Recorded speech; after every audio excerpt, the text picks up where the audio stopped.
All right, we're finally moving away from vectors this week. So we are going to be talking about sequences. A sequence is an ordered list of numbers. So it acts kind of like a function with a domain that is positive integers. So we could have numbers in a list like this, 1, 5, 9, 13, and so on. So ideally with sequences, they have some kind of pattern to them. So this one has a really easy pattern of we're adding 4 each time.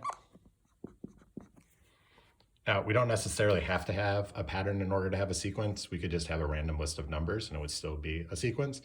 They're most useful for us, though, if we actually have something with them that is a pattern. Now, in this one, the first term in the sequence is 1.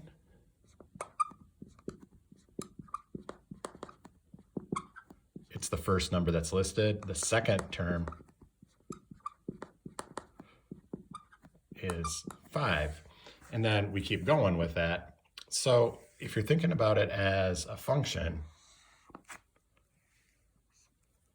you could have the term number and then relate it to the actual term.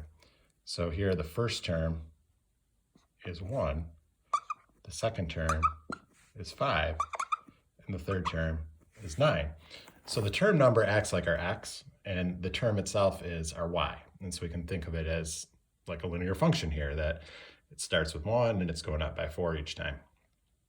So what confuses people a lot of times with sequences is the way that they are written. So the first part is a sequence is written as a sub n, and the subscript is kind of confusing at first, but it just represents the term that we're on. It's the term number.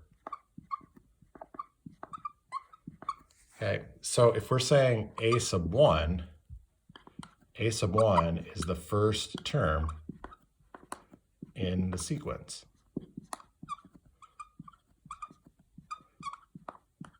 Okay, so it's just the first number that's listed.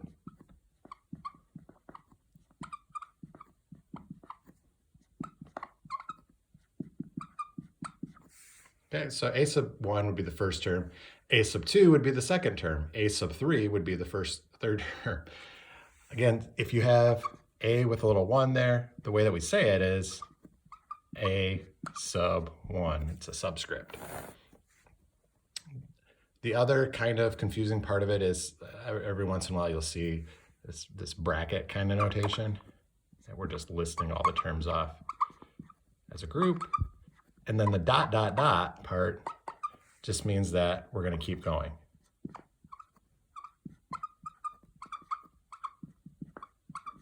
Okay. So with sequences, again, we're given this list of numbers and we'd like to know if there's some kind of pattern that goes with it. And so finding the pattern is somewhat frustrating at times. It like starts out easy. It's like, oh, okay, we're adding the same amount each time, or we're multiplying by the same amount each time. But then you start to find out that there might be other ways that we could write patterns as well. So the most common ways to find patterns for sequences are arithmetic patterns, where we have a set of numbers and we are adding the same amount each time. So for those, if I just look at difference between the numbers, here I've got 7 minus 2 is equal to 5. 12 minus 7 is equal to 5. 17 minus 12 equals 5. And so we say that these have a constant difference.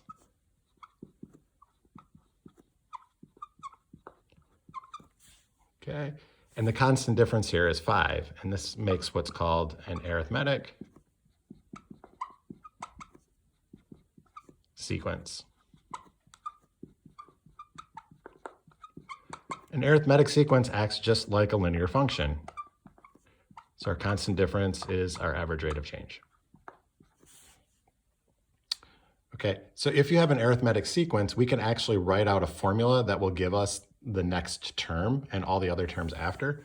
So with an arithmetic sequence, to get the nth term, to get any term in the list, we're going to take the first term plus the constant difference times n minus 1. Okay, so D here stands for the constant difference.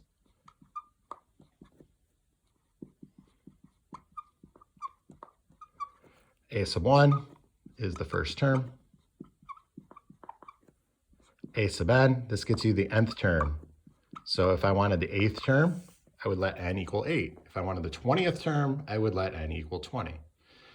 This is what's called an explicit formula. It allows us to find any number in the sequence at any time. Okay. Another type of sequence would be one where we're multiplying by the same amount each time. Okay. So here, if I look at the ratio of the numbers, as we go up, 3 divided by 1 is 3. 9 divided by 3 is 3.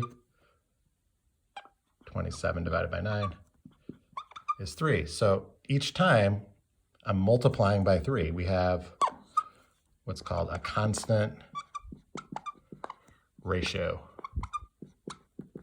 Okay, a constant ratio gets us a geometric sequence. And a geometric sequence is like an exponential function.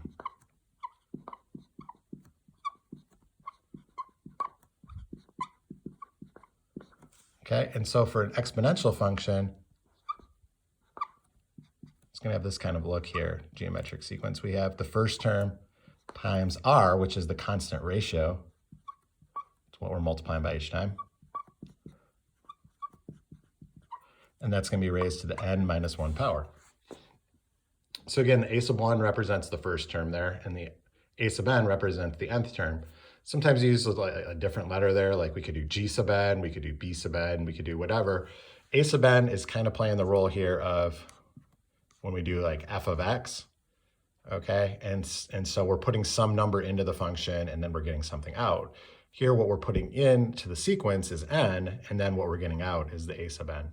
So the n is playing the same kind of role that the x does, and the a sub n is playing the same kind of role that the f of x does. Now, a mistake here is to think that all of the patterns have to be either arithmetic or geometric. We can have all sorts of different patterns of numbers, and some of those just require a little bit of playing around with to kind of see what the pattern would be all about. You know, we could have something like this where we go,